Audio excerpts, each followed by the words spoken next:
Did we talk about that, or did you send that recently? Yeah, we talked about that last week. 20. Okay, so thank you guys for hitting the like button. You guys can hear it, but for some reason we can't, and I can't figure it out. But the next thing that we talk about is some immigrants in Chicago. Oh, we can play this right after that too. I'm gonna send it to. Bought a house Shout out to them niggas. after being in Chicago for 2 years. Y'all can hear it. We can't. We just try to. Actually, you know what? To throw in the caps. Oh yeah, I love reading. Oh yeah, I'm a nigga that love it. Today, the Gomez family officially welcomed friends to their new home in North Austin. All right, I'll rewind. Gabrielle Gomez tells us I was it's just his trying to dream. manipulate it so they don't hit us with the copyright. Reading, bro. It was a homecoming they had only dreamed of until today. Today, the Gomez family officially welcomed friends to their new home in North Austin. Sí, es mi sueño. Gabriel Gomez tells us it's his dream. This is what he wanted for his children.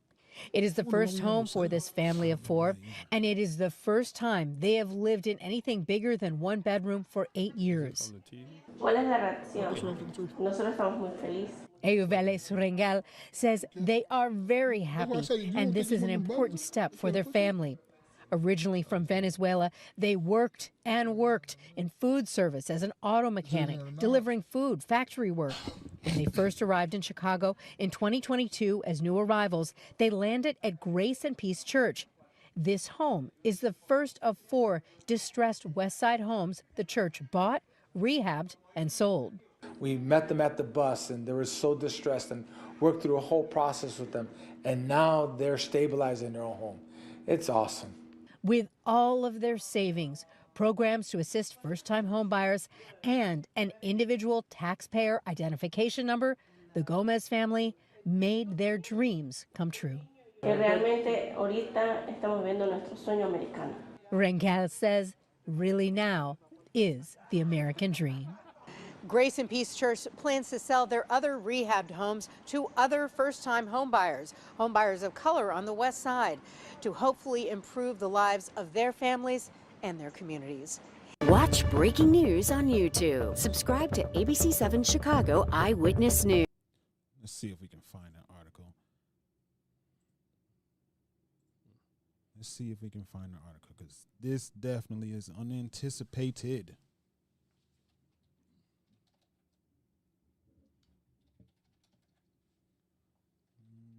You had a question behind that?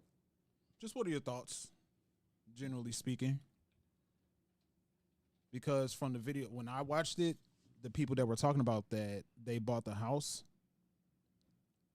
don't even speak English. Let's see. Nelson Beauty said, but they were kicking black people out of their places in Dalton, though.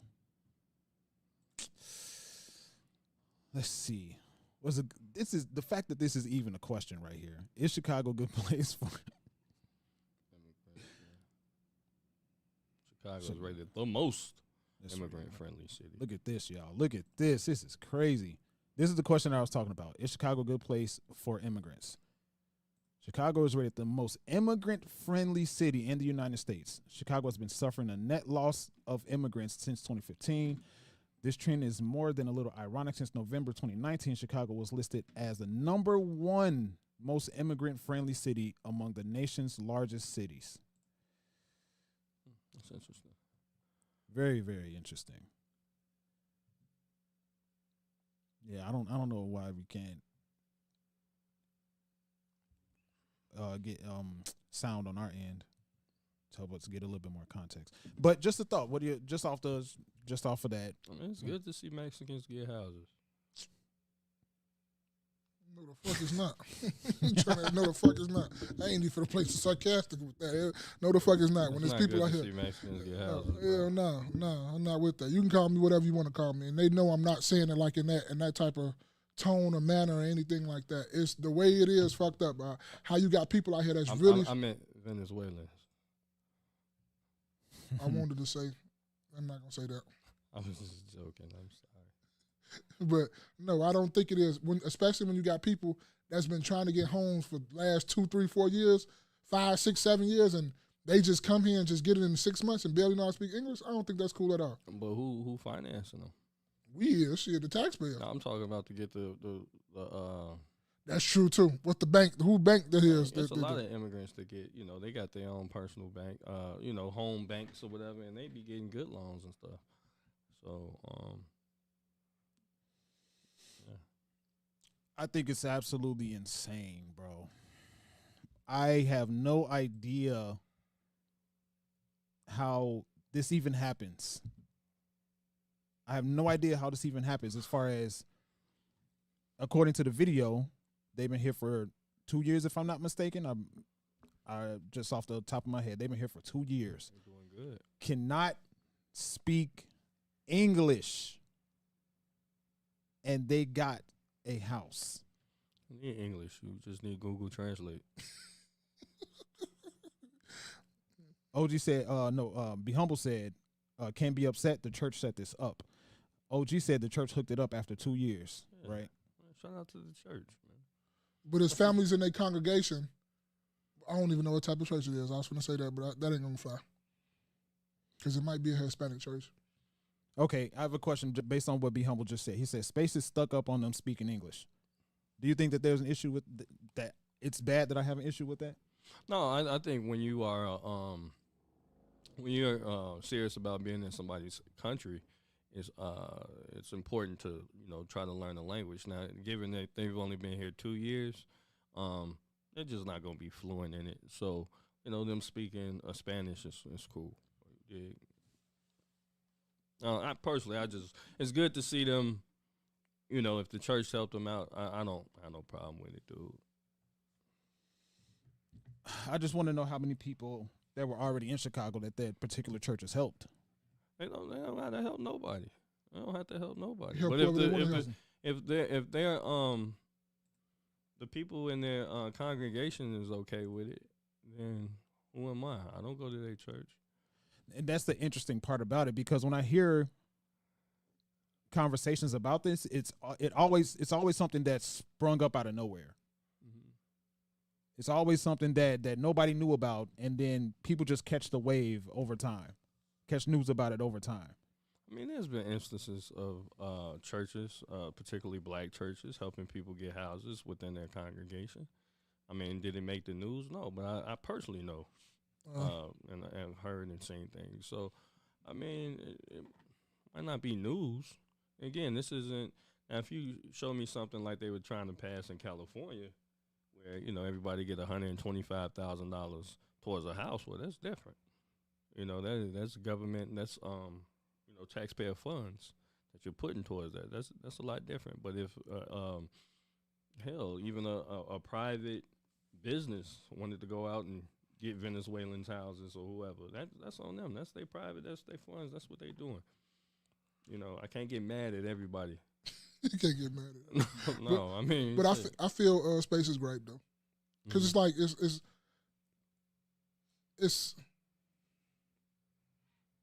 the saying that even if they is Hispanic and they don't speak no English, like what about the Hispanics that stay here though? Like I see spaces coming, like they come from a whole nother country, come from what they doing or whatever. But you got Hispanics in your thing that been needing houses and you ain't get them one, but you gonna get them one and they been here 2 years? That's all I'm saying. So I feel them on that. I understand that. That's all I'm saying. Do them Hispanics go to their church? No, that's what I'm saying. That's in their church. How do you know that the Hispanics need it that go to their church? How do we know that anybody in their church outside of them needed a house? We don't know. That's this a true is just statement. information we don't know. That's so a true from statement. the information that we do have, it seems that the church said it was okay. I'm assuming the congregation was cool with it. Now, if the other Hispanics is mad at it, then that's on them, and they probably need to go find another church. Then put all your tithes and offerings towards that. So, and that's what I'm saying. Like, okay, I am safe in saying that there's, especially with these mega churches like the TD Jakes, the Creflo Dollars, I forget what the other guy's name is. Oh my goodness. But one of those major congregations in particular, because those are the ones that we know, there's somebody in that congregation that's suffering. Now, it's hit or miss. We don't know whether or not they're speaking up about it, but there's somebody in there that needs some help. I don't know what this conversation was or how this came about as far as how these particular people in that video got sponsored by the church in order to get them a home, but I guarantee you 100% speculation, but 100% confidence that there's somebody in their congregation that needed help more than the people that they just met. And that's the tough part about it, because again, where is all this stuff coming from? Where is it, like, okay, just like JVD just said, this is what your tithes and offerings going to. You don't, like, come on. But if I had $300,000, right, and I had and you're a migrant, and I wanted to give it to you, who is Maul to tell me I can't give it to you? It's true. Just because it was somebody else in who, if I'm compelled to give it to you, who is the next motherfucker to tell me not to? Well, the money that you compiled a portion of the money that you compiled came from me. Right, but what I'm and that's under the assumption that that's what I'm saying. We don't know if everybody was in agreement at this church. Maybe somebody who was probably even less fortunate than the migrants that came in say, you know what, I think they should have that. People are like that. You know, I think as we're stuck on the migrant and what they got going on and all the extra funds they're getting from the government, which I don't agree with. But for private people, private institutions or whatever, if that's what they want to do with their money, then that's what they can do with their money. I'm not wrapped up in it. I don't give a fuck. Oh, so you saying if it came from our government or whatever, then that's when you have a problem with it because that's part of my money. Yeah. I didn't want my money going to that. Yeah, but okay. if you got a whole church of people giving them money and we all came to agreement that it was cool, that, you know what, we're going to get Juan and his family a house, right? Juan Sanchez and them. We're gonna get them niggas a house, right? He said, Juan Sanchez. Hey, who's to say they even, got the deed to the crib? They probably just rented from them. Right, they probably the church probably still they probably put them in the house. We ain't no deed. It's just a lot of stuff that they put out there. It really just be for just to stir up shit like, oh, hey, look what they doing, look what they getting. But that is the case too, because we talked about that too, about misinformation and mis shit out there. So all this could have been on the up and up, and then they got you in the uproar. Me kind of sort of in the uproar too, because I'm agreeing with both of y'all, because I'm agreeing with you too. Like maybe it's somebody from this country that needed that. Because I'm always in a sentiment of helping out our own land. Because I don't care how much we say we black, this, that, and that, but y'all ass American first. I'm not trying to hear that shit. Well, what if, because it's Venezuelans that were here even prior to that. So what if the people that helped them out was Venezuelan? That's true too. Right? So what if? Oh man. So we just don't know. You know what I mean? We get a 2-minute clip of what's going on, and people already feel some type of way about the people. I said what I said in previous podcasts about them. I don't think they should be getting as much government help and funding, but if you can get some private people to help them out, shit. If Amazon wanted to get all their asses a crib, I wouldn't give a fuck. But guess who don't shop at Amazon for the most part? Be Humble said we knew Spanish was going to be the #1 language over 20 years ago. Oh, actually going back.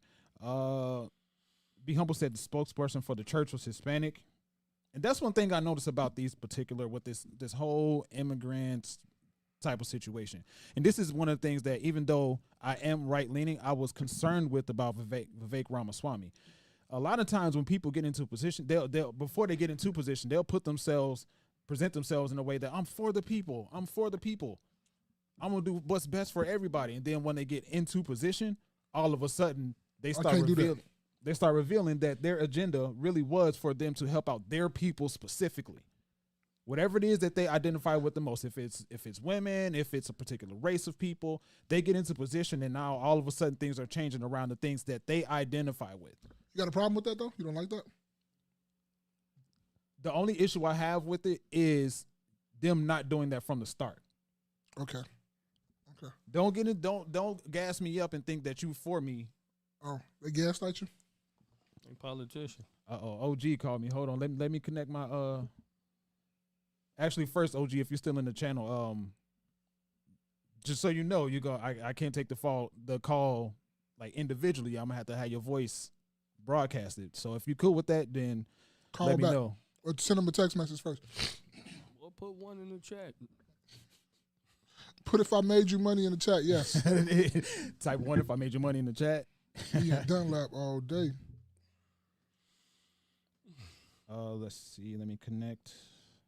All right, cool. So I'm connected now, OG. So if you are cool with your voice being heard by everybody, then you can call back. But no, I'm okay with people helping their people specifically. But we don't. But we just say that from the start. Don't get in position and then do a whole 180. I'm not on either or, because that's what you're gonna do. You're supposed to help out your people. But what I don't like is when we get in there, we don't help out our people because other people saying shit about it.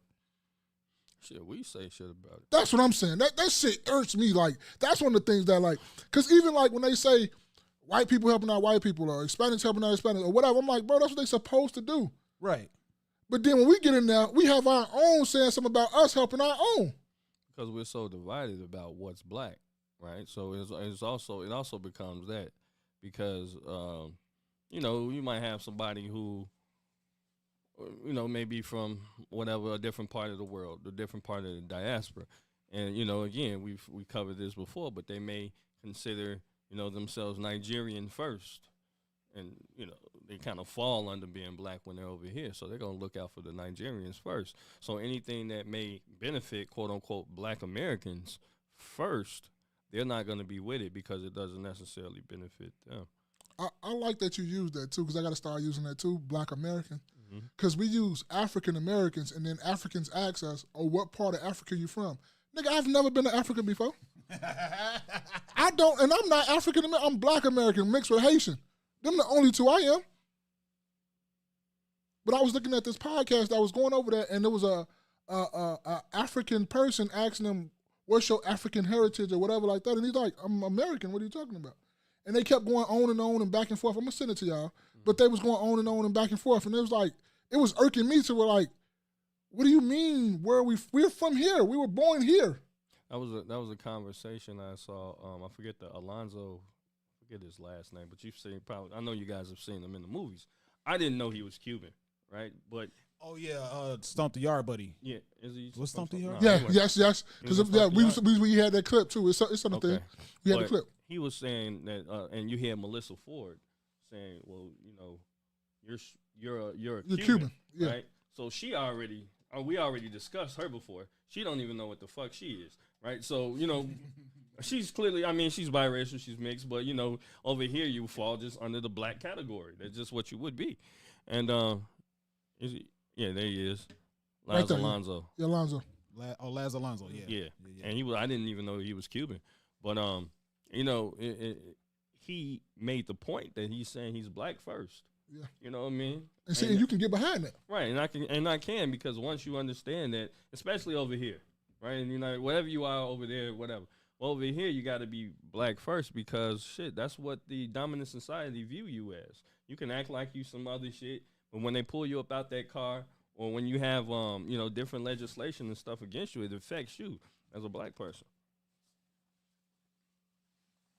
Yeah, I agree. Oh. He said, don't skip over my comment. Yeah, that's why he called. To me? Yeah. What comment he had? Probably need to refresh it because I ain't seen it come up yet. It's right here, too. Oh, it's right there, too. And that's exactly what I'm saying, right? That's exactly what I'm saying because, and that's my full-on exact sentiment as far as the whole conversation about black, African-American, and all this stuff. As far as I know, I can trace my roots back to my mother's mother, and my father's mother and father. I don't know if anything with any connection to my roots in connection to Africa. And then on top of that, one thing I don't understand about this whole Ancestry.com and all this stuff is how do you know that this was the case when people were being passed around and mixed and matched before technology was even developed to be able to figure that out? I don't get it. But, you know, just like Jay Everyday just said, the dominant society views you as black, and it's based on skin color first. Now, if you may have certain features that may, you know, have that they may make you stick out from, you know, one person to the next, or if like you may have a different race or whatever the case. But number one, this is my number one thing. Just based off of your skin color, would you be a slave owner or would you be a slave if slavery were to happen again? Spaces, you definitely a slave owner. Definitely. Ain't no ifs, ands, or buts about it. Or you bringing us some lemonade, nigga. You know, but you know, I Definitely. So what do you think when they say there were black people that did own slaves, though? Cultivate your ass is too. What cultivate say? She gonna laugh. Y'all in the house together. You making the lemonade, Spaces bringing it out there to us, goddammit. OG said you skipping over all his comments. So do y'all remember me saying space? OG said Spaces is spacing. You remember me saying that, right? I remember that. OG, the church hooked it up after 2 years, right? You remember me saying that? I don't remember you saying that. I'm with OG on this. OG You said skipped all this thing because he dog too. You don't like dark people. Spanish is becoming the required language. Just check out where you work. You know, that was interesting too, because on the intercom, like literally yesterday, and they started speaking in Spanish first, and then went to English. And I'm like, damn. I just thought that was English. Oh, for real? Word? Yeah, I was just, what the fuck? Yeah, and I noticed that. I remember a long time ago that I was working at a retail store at the time. Yeah. And this is okay. What is Melissa Ford supposed to be? She's Canadian. Donate plasma today. Her mom's white. Remember she was talking about, what the fuck did she call it? The drawer where you keep the knives and shit? It was funny. I'm not sure. Cutlery? Did she say cutlery drawer or some shit? Oh, cutlery? Oh. Yeah. But no, I was having a conversation with someone a long time ago, and we were having a conversation about stuff like going to the ATM and having to choose the fact that you want the display to show English so you can be able to read the screen. And he was getting mad at me because I had a problem with that. Who got mad at you? It was a long time ago. Somebody I used to work with a long time So what ago. color? I mean, what were they? Caucasian. So, and now here we are. So that's what I'm saying. Like, where do you draw the line? Hey, man, to each his own. I want to know what the fuck is up with this. I don't know what's up with this sound, man. But let's see. Do y'all? Did you click the little sound button? Yeah, I clicked this right here before. So Spank and I were talking earlier, and you know, just about, because you keep saying we, you know, and it's like your kind of connection with the black community, but you're Cuban, like I'm black first. Yeah, I'm black first. So I was what I always ask, tell like, people, how you identify but yourself. are you full Cuban? I'm full Cuban. I thought he was black too. I know, but I am black. No, here's it. Everyone thinks that you are like black lineage, all right, like, you know, like. Let me explain how it works. You know, this is another thing that I feel like we as black people get caught up in. That separates us as opposed to uniting us. We get caught up in where the ship dropped us off versus where the ship picked us up. Mm-hmm. You know what I'm saying? We all come from the same root. It's just a tree with different branches. The same boat that picked up your ancestors picked up my ancestors. Only they dropped yours off here. They made a pit stop in the Caribbean and dropped mine off. Mm-hmm. But my ancestors still dealt with slavery. Mm-hmm. You know, still dealt with being, you know, having their family and their lives ripped from them and having to come back from colonialism and slavery. You know, so, and it's not just African Americans, it's Afro-Cubans, it's Afro-Dominicans, it's Afro-Puerto Ricans. Like, all these people got to get out of their colonialized minds and stop thinking, oh, I'm not this, I'm this. Okay, yeah, you can be Latin, and but you're black first. And the separatism that takes us apart when we all have the same struggle. We all experience 100%. the same struggle. Because when I walk into a room, they ain't thinking, oh, we're going to give him a pass because he's Latin. Yeah. Or if a cop pulls me over, he's not like, oh, okay, I'm not going to shoot him or I'm not going to beat his ass because he's Cuban. No, I'm black. You know what I'm saying? And I'm dealing with the same struggle. So we all gotta unite and fight for the struggle together because we're all dealing with the exact same struggle. Chevrolet is taking. Yeah, man. I didn't even really need to. Hold on a second. I didn't even have the screen up. Wow. Oh, so they was looking at us? Yeah, they was looking at us the whole time. Terrible. All right. You're doing a lot over there, Spaces. He's doing a lot over there. He is, man. He controls. He's controlling the computer. He controls our Instagram page. We've got looking at. Yeah. We're gonna have to. Oh man. Do our algorithm. I'll throw the on when I clip it up. I'll throw the video on there. Yeah. But so, make sure you read OG's comment now. Let me catch up in the comments because. Okay, let's see. Space stuck up on them. Spokesperson for the church is Hispanic. OG. Be Humble said, facts, Jay. My church has done it when you're talking about they sponsor someone's home, which I've seen. I don't have any issue with it necessarily, but my overall underlying issue with this whole immigration thing is the lack of focusing on American people first, the people that are already here first. I agree with you. Be Humble said, maybe a lot of younger people are just learning, but we also knew over 20 years ago they would be the number one populated race in this country. I remember hearing years ago, absolutely, Be Humble, that it's a mass influx. Be Humble said the pastor did it because he was having an affair. OG said, I totally agree with old boy. Cultivate laughed. Yeah, OG said skip all my comments. OG said facts. All right. And Cultivate said 100.